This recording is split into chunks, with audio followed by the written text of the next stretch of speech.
Bien, je vais vraiment être dans la continuité de Vincent Arnaud, mais sous l'aspect négocié.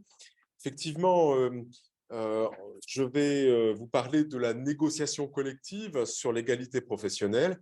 Négociation collective qui a lieu en France à deux niveaux, au niveau de la branche activité et au niveau de l'entreprise. Et nous avons les chiffres récents, hein, puisque en 2021, il y a eu en France 5710 accords dans les entreprises sur cette question, et au niveau des branches professionnelles, 231.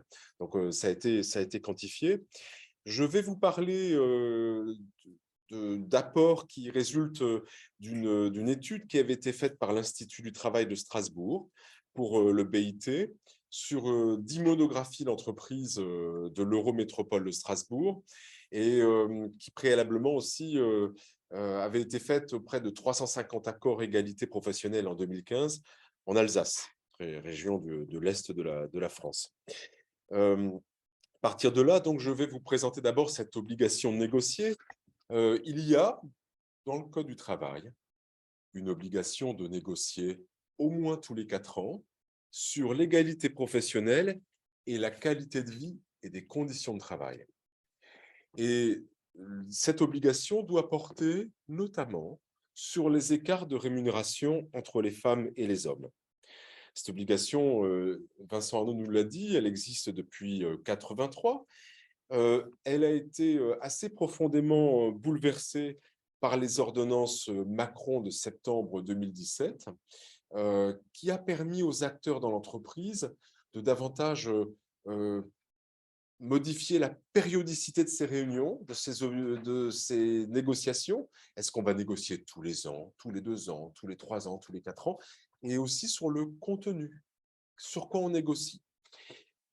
Cette obligation ne couvre pas toutes les entreprises. Il faut savoir quand même en France, il y a un fort noyau issu de petites et moyennes entreprises. Cette obligation ne s'impose qu'aux entreprises de plus de 50 salariés, celles qui ont des délégués syndicaux.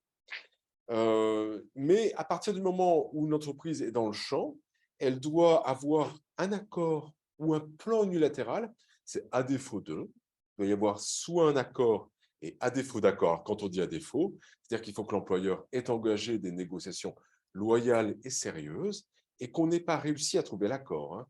Et à défaut de cela, c'est un plan unilatéral avec un risque de sanction administrative. L'État communique très peu sur la façon dont il sanctionne les entreprises sur cette question. Il communique davantage sur l'outil dont nous a parlé Vincent Arnaud, l'index, mais sur la négociation, par contre, il est quand même très difficile d'avoir des réelles informations sur les sanctions de la part de l'État. Alors, c'est une négociation qui a quand même un intérêt. Vous l'avez compris, le droit français passe par les vertus du dialogue social. Et avec cette idée, le dialogue social, le terme n'est pas neutre, hein, c'est l'idée de on trouve un petit peu le consensus, hein, donc ça a quand même l'intérêt de mettre, la question de l'égalité sur la table régulièrement, avec une échéance régulière, de l'imposer. Et on voit dans certaines entreprises un effet d'apprentissage. On va voir des négociateurs et des négociatrices qui vont avoir une expertise qui se sont quelquefois formés par leur fédération, leur confédération, ou via l'université, par les instituts du travail, ou par d'autres moyens, et qui vont avoir aussi une expertise de terrain très, très, très utile. Et du côté des employeurs, on va voir aussi beaucoup de DRH qui deviennent majoritairement des femmes, et on voit aussi arriver de jeunes femmes, quelquefois, qui vont prendre cette question aussi à cœur, ce qui n'est pas toujours le cas, mais c'est notable. Cette négociation, elle a l'avantage, contrairement à l'index qui nous a été présenté tout à l'heure, d'avoir un aspect transversal. On va parler des rémunérations, mais on va parler d'autres choses qui sont déterminantes. L'évolution des carrières, le temps partiel, la conciliation des temps. Éléments d'ailleurs qui ont un impact sur les écarts de salaire. Il est clair que l'entreprise, et les organisations patronales le disent souvent, l'entreprise n'a pas toutes les armes. La question de l'égalité, c'est un problème de société, sur l'ensemble de la société. Mais toutefois, elle a peut-être sans doute ce devoir d'aider à l'évolution des comportements et des stéréotypes. Alors, comment cela se passe concrètement? Eh bien, cette négociation doit porter sur un certain nombre de domaines que doivent choisir les entreprises, 3 ou 4 selon l'importance de l'entreprise. Et dans ces domaines, il doit toujours y avoir la rémunération effective. On doit y mettre des objectifs de progression, des actions et des indicateurs de chiffrés. Alors, les vertus du dialogue social. On demande aux négociateurs de choisir des domaines. La loi ne dit pas que l'entreprise doit choisir les domaines qui sont les plus importants pour elle. Il peut déjà y avoir une petite discussion sur, du côté employeur, qu'est-ce qui va être le plus simple à atteindre, et du côté syndical, réussir à évaluer là où ça fait mal. Hein, et souvent, pas dans le top de la hiérarchie, mais regarder en bas sur les postes les moins qualifiés, les postes sur lesquels il y a le moins de fiches de poste, regarder comment faire évoluer tout ça. Je ne dis pas qu'il ne faut pas s'occuper du top, mais il va falloir commencer par le bas. Alors, cette architecture est pas toujours très bien comprise par les acteurs. Je vais vous en dire 2 mots. Bon, d'une part, comment se passe cette négociation? Cette négociation sur l'égalité professionnelle, elle est dans un paysage où il en existe d'autres d'obligations de négocier. Et notamment, vous l'imaginez, la plus importante pour les syndicats, c'est la négociation sur les rémunérations et le temps de travail. Souvent, moi, à l'Institut du travail de Strasbourg, j'entends des syndicalistes me dire « Tant qu'on n'a pas négocié sur les rémunérations, on ne s'occupe pas du reste. » On les comprend, surtout en ce moment. Hein. Donc, cette négociation, c'est un peu le parent pauvre. En plus, cette négociation, elle n'est pas si simple, elle est complexe. Déjà, on pourrait en parler, mais qu'est-ce que signifie de négocier sur l'égalité? L'égalité devrait avoir lieu. Qu'est-ce que cela signifie de négocier sur une obligation alors, de moyens, de résultats? Et puis, qu'est-ce que l'on signifie par égalité? Est-ce qu'on signifie égalité des chances? Égalité des réels? Qu'est-ce que l'on met derrière parité? Enfin, les négociateurs, quelquefois, ont même du mal sur les notions elles-mêmes, avec parfois une certaine résistance des acteurs. Certaines organisations syndicales, vous leur parlez par exemple de l'affirmative action, de la discrimination positive, de l'action spécifique, et ils vont se braquer. Pourquoi? Parce qu'il y a une culture d'égalité républicaine dans certains syndicats qui font que finalement, non, non, non, on va… Et d'ailleurs, si vous mettez un terme qui s'appelle le quota, alors vous tuez le débat. Alors qu'on peut mettre des objectifs de progression, au moins 30% de femmes supplémentaires dans telle ou telle formation. Mais si on dit il faut obtenir, alors là vous tuez le débat et vous crispez les… Donc, résistance des acteurs. Alors, ça a été dit par Vincent Arnaud, le diagnostic. À un moment, la loi disait qu'il fallait que le diagnostic soit partagé. Je peux vous dire que certaines organisations syndicales comme la CGT disaient non, non, non, non, non. Et le diagnostic, c'est assez compliqué en France parce qu'il est, comme Vincent Arnaud l'a dit, établi pour les élus du personnel sur une base de données qui est en ligne, hein, qui est réservée aux élus, avec des données chiffrées, alors que ce sont les syndicats qui négocient. Et cette balance n'est pas simple parce que c'est un peu bizarre le droit français là-dessus. Pour que les négociateurs aient une expertise, il faut que ce soit les élus non syndiqués souvent qui décident sur leur fond d'attribuer une expertise externe aux négociateurs. Vous l'imaginez, cette règle est quand même un peu bizarre. Mais ce diagnostic, il est déterminant. Pourquoi? Parce que désormais, on a un droit à négocier dans l'entreprise. Ce qui veut dire qu'il n'y a pas d'accord modèle. Un accord collectif efficace sur l'égalité professionnelle est un accord collectif qui se fonde sur les données propres à cette entreprise, à son histoire, à son contexte, à sa classification des emplois. Et donc, on ne peut pas dire à quelqu'un, en regardant Légifrance, « Ah, vous avez un bel accord ».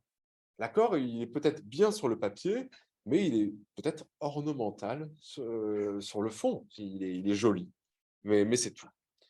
Je n'ai pas regardé le temps, hein. Tania, il faut m'arrêter. Eh ben, c'est merveilleux. Alors, moi, je suis pour l'ordre public social et le progrès sera de mon côté. Bon, là, je suis en train de les manger en plus. Donc, quel type d'action? Là aussi, c'est au cœur du débat. L'égalité professionnelle, ça peut coûter cher. Et si on commence par la méthode de la triangulation que nous a montré Vincent Arnaud, dite aussi méthode Claire, puisque ça a commencé sous la discrimination syndicale dans les tribunaux, si on montre cela, ça signifie qu'il faut réparer. Est-ce qu'on a des actions de sensibilisation ou des actions de réparation qui peuvent, là, coûter beaucoup plus cher à l'employeur? Des mesures de réparation collective également. Des rachats de trimestres au titre de la parentalité, des compensations de cotisations de retraite pendant le congé parental, des surcotisations pour les salariés à temps partiel. Et cela, c'est pas rien. Donc, qu'est-ce qu'on négocie et pour combien de temps? Et puis, le suivi des accords, qui est une grave difficulté en France. On négocie beaucoup en France, mais on a tendance à ranger l'accord dans le tiroir. Qu'il suit par quel type d'indicateur? Parce qu'on s'en mêle, hein. Il y a des domaines, des actions, des objectifs. Je peux vous dire, quand on regarde le contenu des accords, il y a un méli-mélo là-dedans. Un objectif et un indicateur chiffré, quelquefois, les négociateurs n'ont pas compris quelle était la différence entre les deux. Donc, le suivi n'est pas simple.